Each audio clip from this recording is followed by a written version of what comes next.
of Saraswats who migrated from Portuguese-occupied Goa to the southern part of Karnataka during the 16th century that he is best known for. This novel has taken him over 15 years to write, written originally in Kannada, and has been well acclaimed. He has won several other awards and also worked in the field of cinema as a script and dialogue writer for several highly acclaimed films. Dr. Kiran Budkuley is a multilingual scholar, writer, critic and translator who works in English, Konkani, Hindi and Marathi, truly a polyglot. She has published Mapping the Mosaic of Culture, Essays in Language and Literature, Shiroi Goiba, The Man and His Works, Musings in the Meadows, Akshar Sarita, Pani Pe Lakire, that's poetry, Devotee of the Desirable, translation from Konkani, Sahitya Niya, Antaralani, Kayarupa. It's a book on literary criticism. Please forgive my pronunciation if it goes wrong. She has been awarded several awards in the late Sri Gundu Amonkar Triennial Award and Gopalkrishna Pai Sarvotkrishta Konkani Granth Puraskar. Speaking and discussing and going deep into Goa's first diaspora, I represent Gopalkrishna Pai and Kiran Budkuley.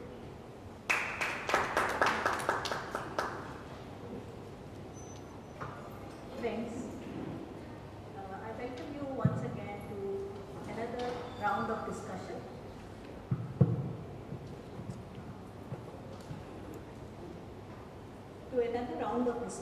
After a very revitalizing discussion about young literature.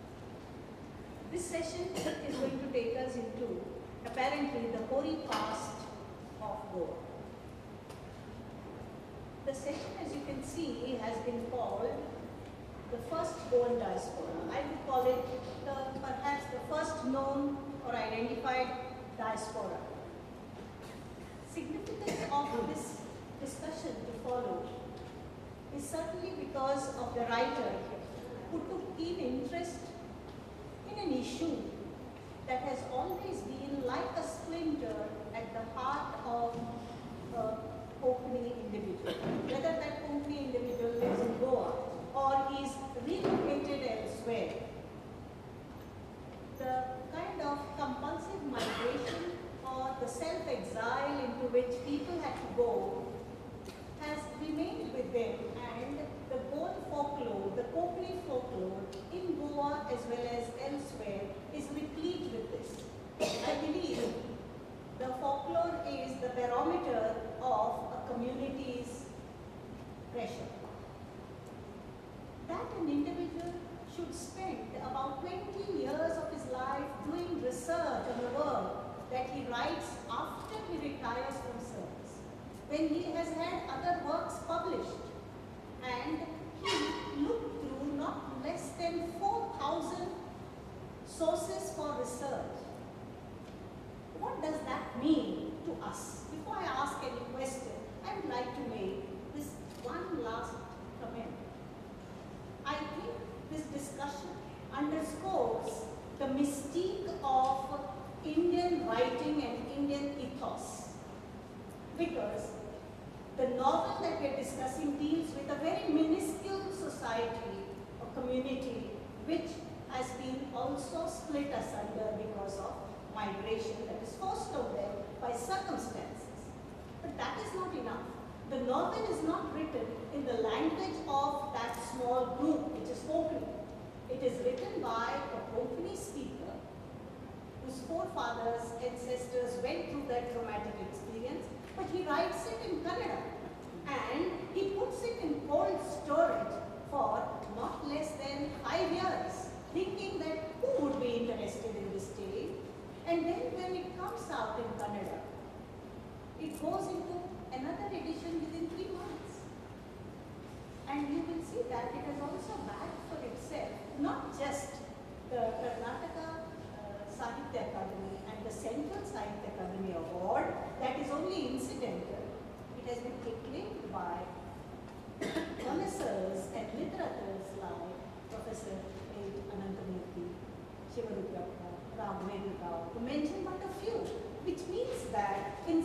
way, this novel has created a dent in the world of literature.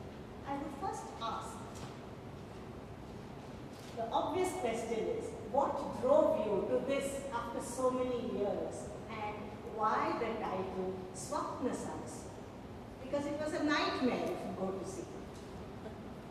Thank you very much. Thanks in the beginning to the organizers of this seminar. And thanks for the interest that has been evoked on my novel, Swapna Samsya. Yeah, why I wrote it? You know, I was working in a place where there was a displacement of people due to the building of a dam in a small village. Everyone who were displaced from their original homeland came to me telling their problems and telling their agonies there. And I was to write about them, that they have been shifted and these are the agonies. Of course, they got their compensation from the government. But I was thinking about writing them because I'm basically a short story writer and thought that there may be some stories about them. But due to circumstances, I could not write that short story. And over a period, I was thinking, why not about ourselves? Why not we people who have migrated about 400 years back? And then I took up this research.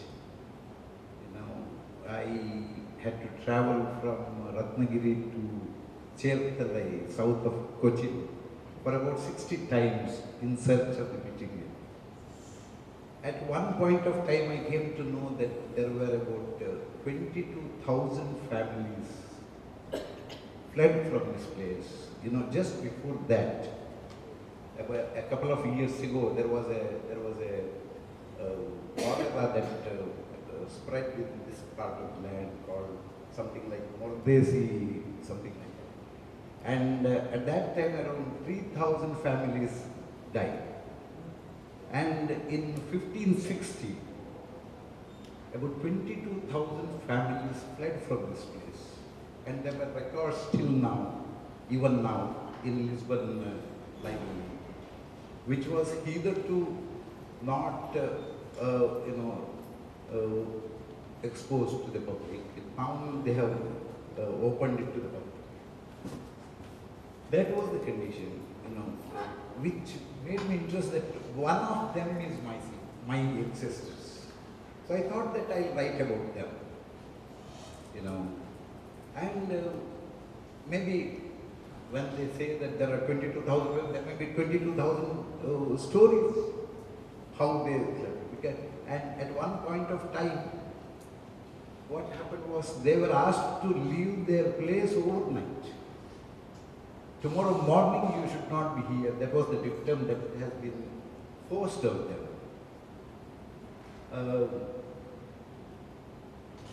Well, just before that, I'd like to connect to another incident.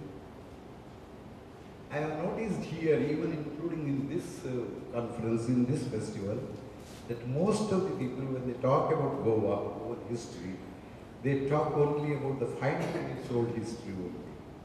But there was a strong community and a strong society was living here, vibrant, and with a lot of, so many communities of hierarchical stratas living harmoniously. Were there not conversion forced on them? There were. You know, before the advent of Portuguese coming to Goa, Muslim rulers used to come here. Bijapur, Adil Shah were attacking Goa and taking over Goa. Twice or thrice it happened. And even there, even during their regime, there were conversions. In fact, there is a story where a Brahmin was stuffed beef in his mouth and the entire family committed suicide. That's an incident has been recorded by the historians. But still, the community was well knitted They were living very harmoniously, and if the foreign people used to come to Goa, it is because they were living prosperous enough. They lived prosperously on trade and agriculture. At that time, because there was conversion by the Muslims, the Hindus of this land invited Portuguese, there are records, invited Portuguese to come and have a war here. And it so happened that though Hindus came here, Hindus invited Portuguese to come here, and though there were armies of Hindus like Kudumbi youths, Brahmin youths, and other caste youths joined the army to face the Muslims, Portuguese came and took over from the Hindus. Actually, the Hindus knelt before the commander general of the Portuguese and handed over the keys of this Goa city to him. There was a photograph also in one of the I don't know whether it was photographed or it was painted in a picture. So with that, they invited and they became, the slaves of them. As you know, Portuguese came here with one balance in one hand and the cross on the other hand. So there was pressure to become all the, to convert the people into their religion. The people were not able to stand that, and the dictum of the ruler was leave this place or get converted. And then this 22,000 families spread within a span of 2 years. It is, I think, 1560 to 1562. And then, of course, there were some people who remained here. There were some people who went to the north of Goa, some people to the east of Goa, and some people to the west of down south. That was the diaspora that happened here. That is what I touched upon. And my interest was not merely the dispersion from this place. What happened to them? If they were to flee from this place overnight, the prosperous people who lived harmoniously in this society had to leave this place overnight.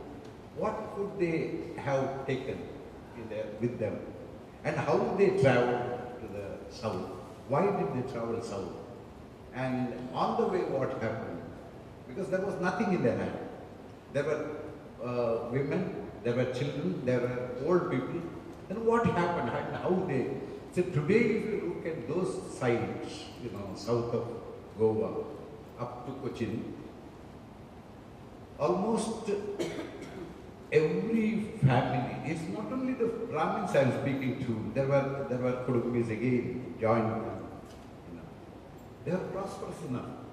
So from nothing, how could they turn into this prosperous level was a very interesting thing for me. And therefore I made that study of all this. Title question. Huh? About the title, what made Yeah, why? Yeah, Swapna Saraswati. It is not the dreams of Saraswati, no. Actually, many people ask me whether it is the dreams of Saraswati, no. Whether it is imaginary Saraswatis, to a certain extent, yes, because I had not seen them.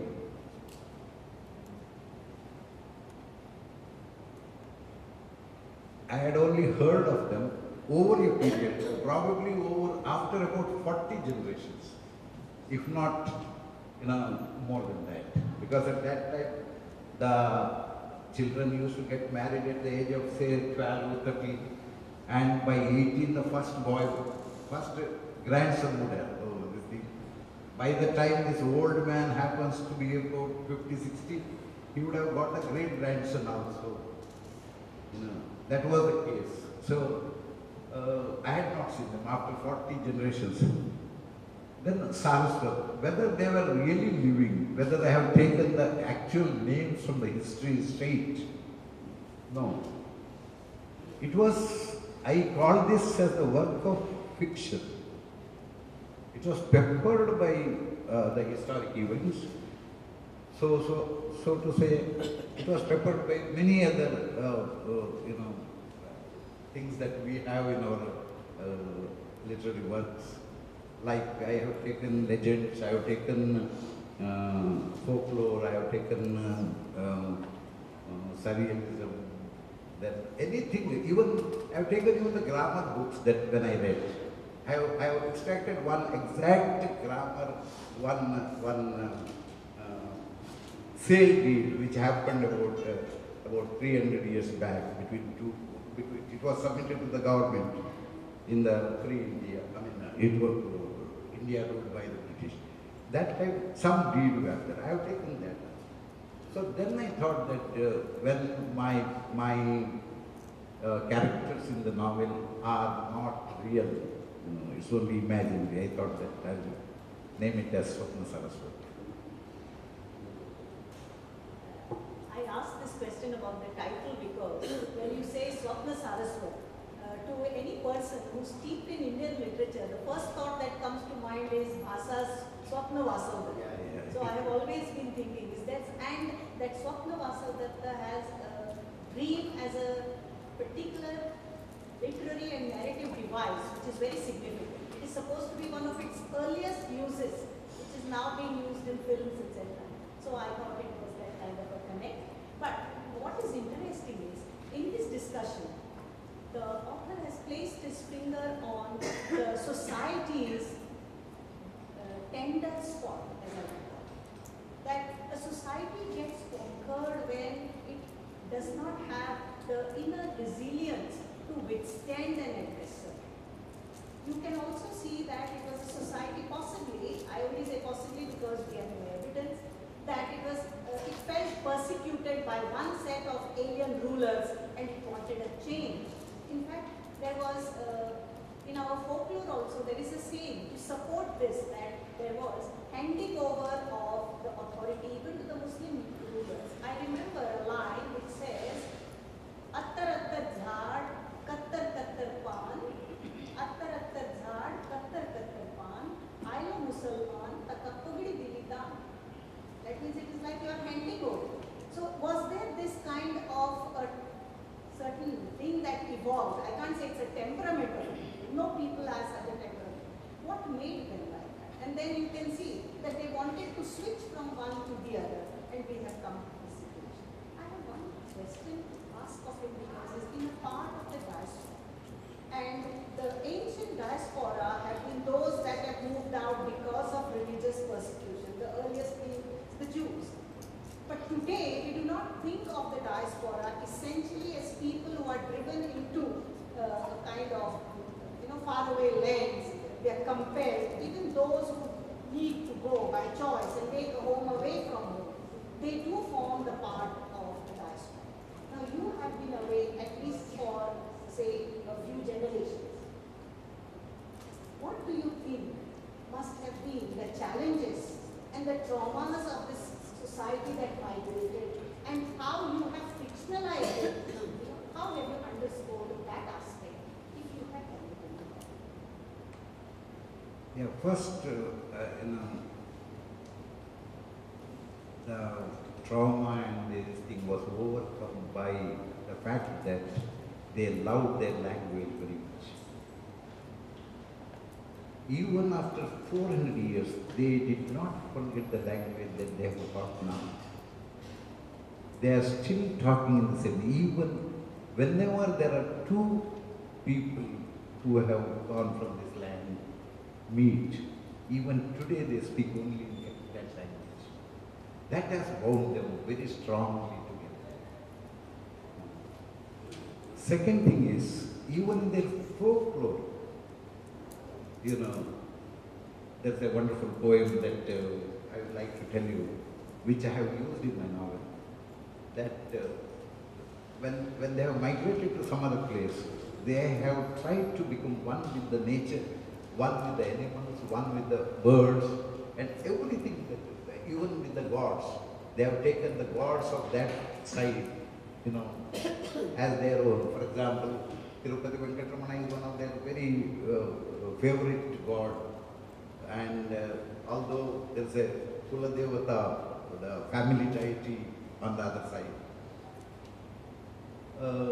In one of the folk songs, they are telling that, crow uncle, whether you have gone to Goa.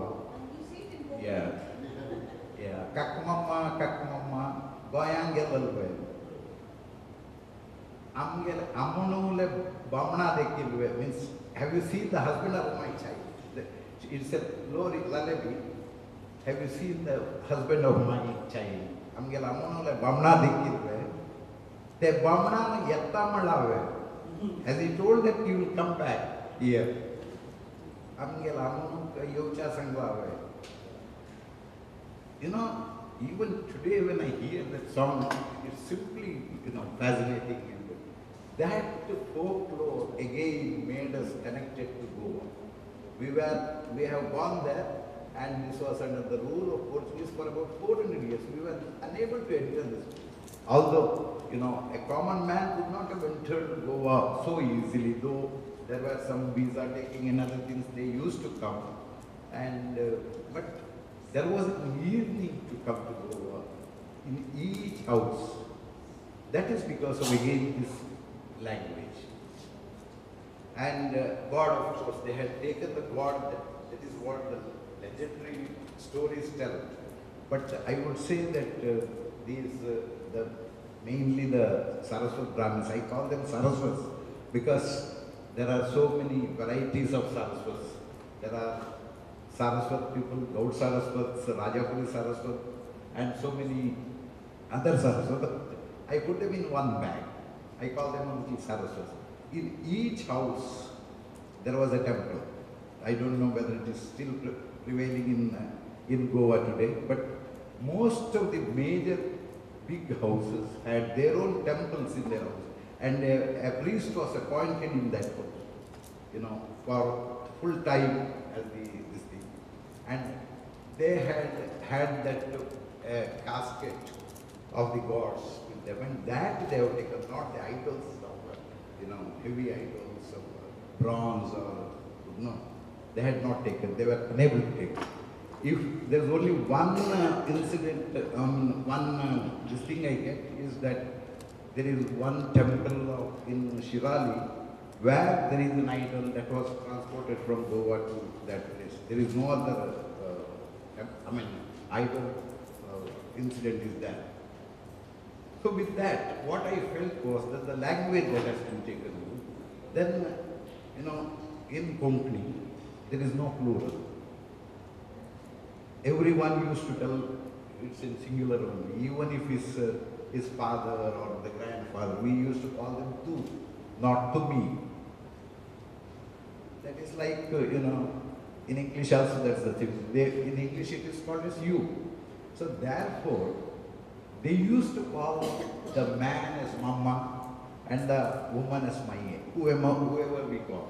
I don't know whether it still prevails in Goa, but in the land where I am there, we used to call every other man, be it his elder or younger, we used to call him mom. I am popularly known as Pai Mom, or if we ask Kiran ji as the Maiye, we will call, even if she is younger. So, like uncle and aunt, we call. So that also I do. So that made us together, though we were insignificant and the poverty. We were all had nothing in our pocket. It was almost begging with each other. And what happened to them? They were very good at talking, very good on their tongue. So that way, they were able to get into the family, society where they have gone, and they could make their own empire, as we can call it today. That was another thing. The strength of the tongue was so big, you know.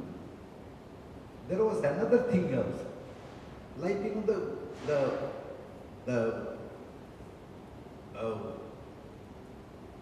nigudata of the language.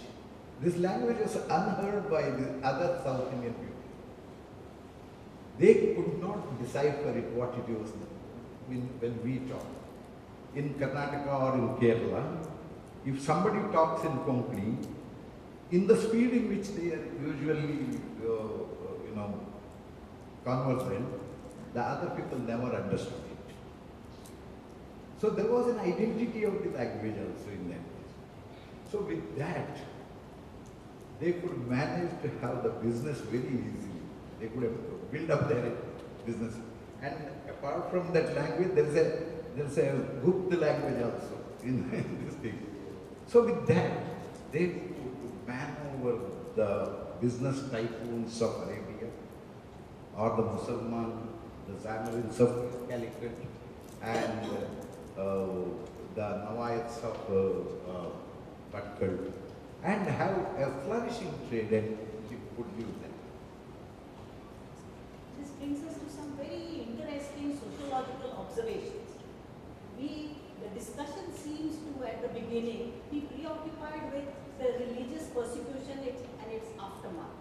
But if you look below the surface, what you notice is there has been a tremendous clinging on to the language, because even when the gods, in quotes, deserted man, what stayed with them was that was the only togetherness that they could feel in an alien language. Because I guess they might have been like flotsam and jetsam in a sea. They would have been flung away. So the language. But more importantly, I think it is also the ability of using the language. What is underscored is the capacity of the Konkani language, and not the speaker, the Konkani language for articulation. In today's world, negotiation for survival, exploring intellectual or other avenues, and discussions across tables become very important. So you will see this minuscule community, which might not have comprised of all Saraswat, it must have been a kind of a piecemeal that went away. But they must have had a very strong kind of ability for articulation, and that says something for the language. Because over the last 2 days, once or twice, I have even heard statements like, there is not adequate vocabulary in the language. I think there is more than enough vocabulary in the language.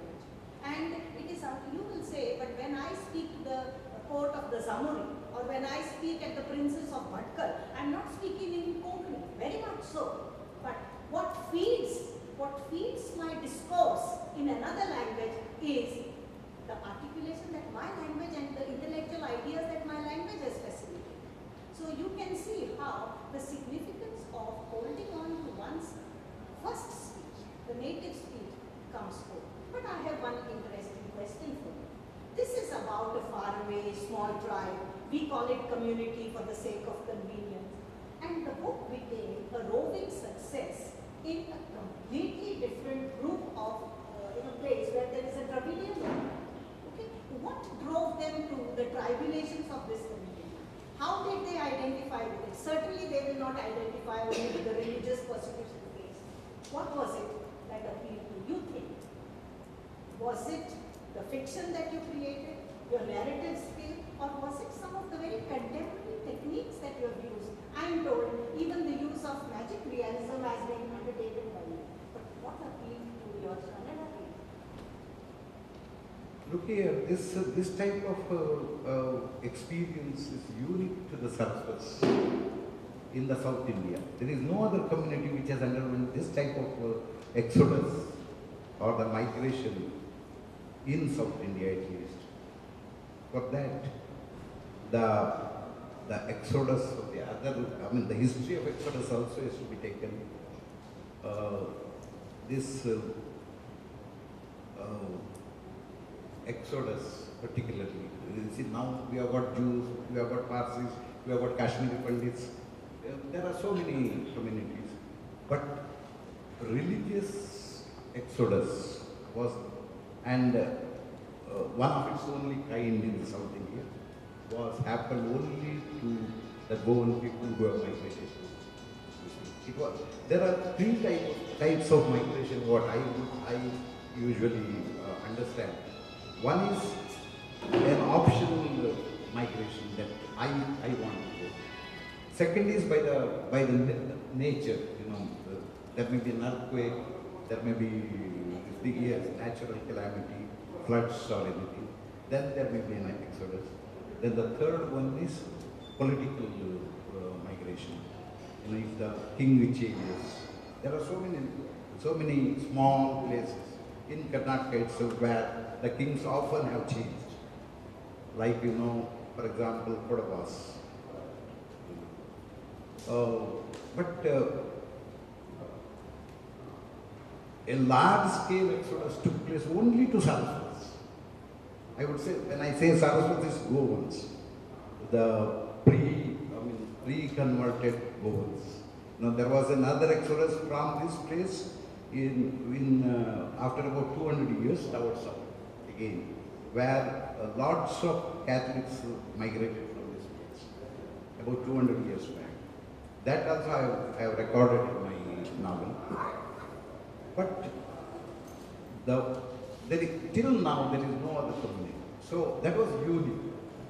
When I presented this novel to my Kannada readers, I was myself afraid that they may not accept it. That is why I kept my manuscript for almost 5 years in the lock and key.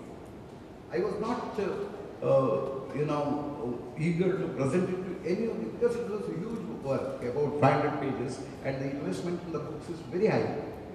And no publisher would have come if I had given it to them, because the investment was very large and the recovery was taking about 10 to 15 years to recover.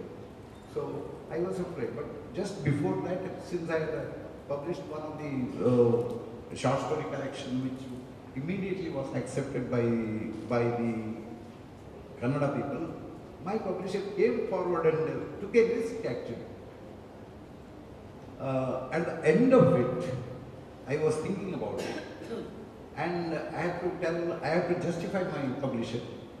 I told him that, look here, if we can enjoy a Latin American novel or a Chinese novel or a Russian novel, Tolstoy we can, where we cannot even pronounce the names of the protagonists there, even today, in a correct way, then why not our own people? Who have got the names, I have used some of the very rare names in my novel, like, Tokkapaya, for example. Tokkapaya was, or Moshnukamati. Those were the names that has happened in my novel. So, why not? And the names of the places like Kuttali or Matagrama or Rotli, for example.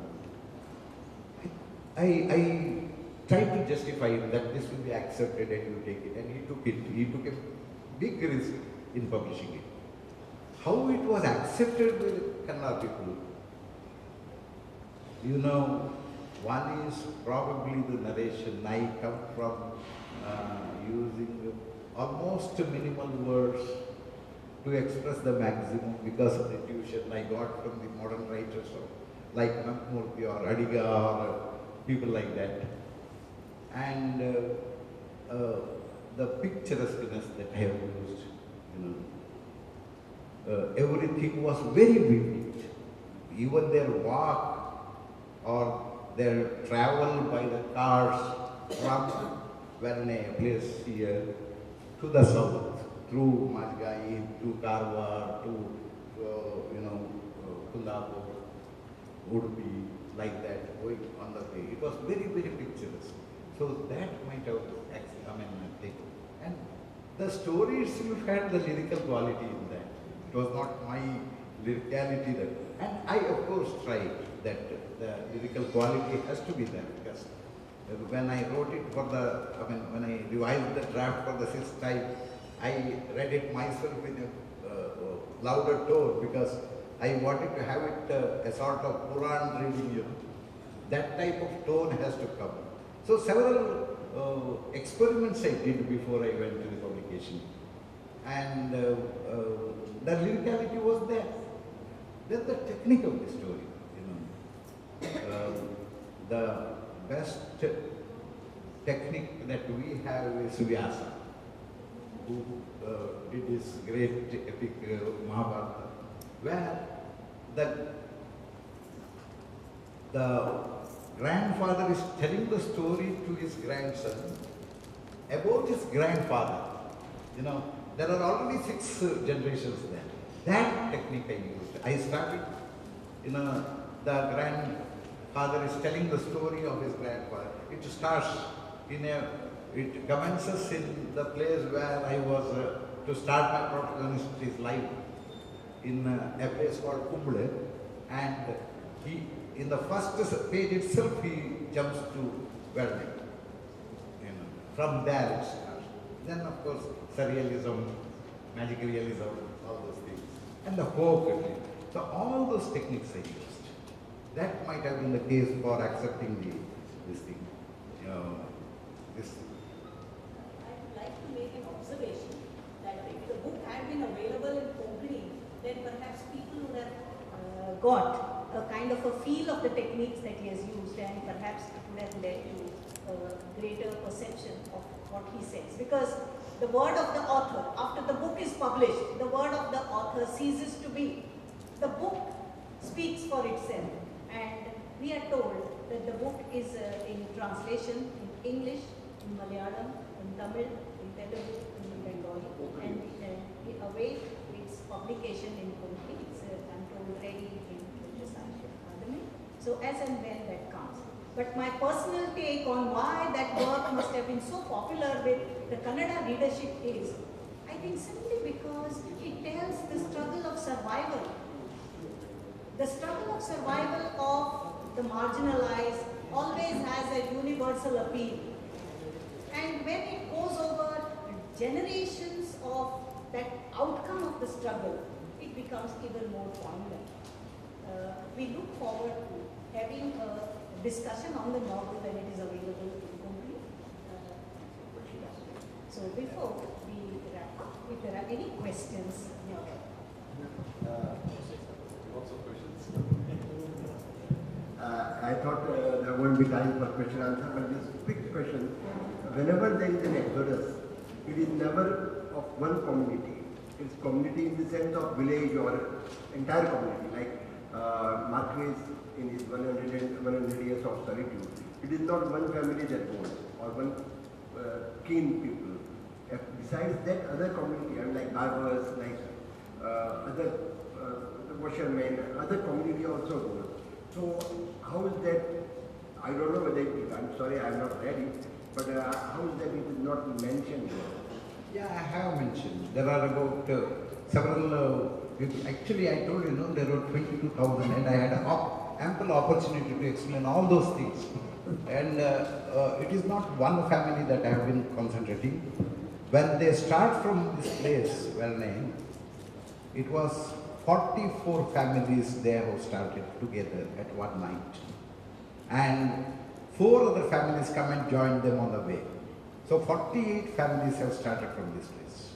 And apart from them, on the way, they used to meet, the Sonegars, the Cheptekars, so many other, and of course, the Kudumbis were the major part of the society here. They had gone with them. So I have touched upon all those people. It is not a simple one family story at all. And actually, at the end of the one of the critic in Kannada told that when the main character is addressing the last person of the family, he is telling after every other sentence, he is telling the name of that person. Like, Ramachandra Pai, you hear this like that every time. And it sounds that it is not telling to Ramachandra Pai alone, it is telling to the entire community. It's a message that has been passed on to entire community. That way it is constructed in that way. I'd like to, if you permit, I'd like to read 1.5 pages. It will take 1 minute. Yeah. Before that, I would like to read only Sharma, grandson of Narsapaya and son of Malapaya, took a parting view of Nagdobetala at that defining dawnbreak. He saw the glistening figure stood upright at the backdrop of a tawny, raging fire, with exclusive serene smile flashing on his crimson lips. Forget us not, Vitupai yelled out as the wheels of the cart hurtled. I will not, said Nagdobetala. Then turning back, blessed in high pitch with raised hands, but don't ever come in search of me. I will appear in times of crisis on my own.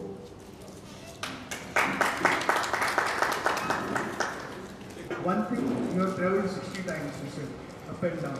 Have you come across the fact that some historians say that after 22,000 families migrated, some families came back, Portuguese went to them and they were brought back because the economy had collapsed here. Have you come across any such thing? Number one.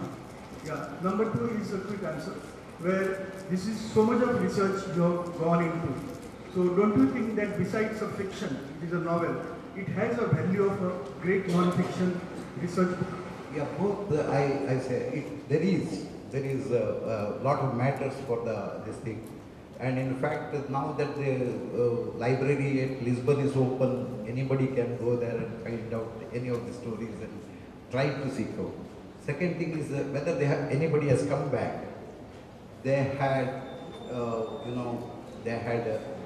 the trading relations with these people, but nobody came back, even though I have not come across any incident that they have come back and settled here. Because once they have left this place, the Portuguese has taken over their all properties. In the matter of that persecution, there are so many stories that Portuguese have forced the army people to marry the local women here and given them double promotions for having married the local people. And they have confiscated their entire property and given it either to the state or the church. Those were the cases at them. So they had no standing here, only the trade relations went on. Thank you. Thank you. The formal thanks will be there. We are very sorry. There's no time for more questions. Incidentally, one little piece of information I should provide because it came. If there were any people invited back for trade, as far as my little understanding goes, it was within the present state of Goa. The conquered Goa was not exactly the present boundary of Goa, and outside that conquered area, those who had been displaced, they were some of them called for trade, and the notion of tamdi topi that we have is something that they were regarding quite well. Any further questions? Okay. Thank you, Mr. Pai and Dr. Budkuley for a very interesting and enlightening session. It took us deep back into the haze of time, to say, centuries back. Big hand for them, ladies and gentlemen.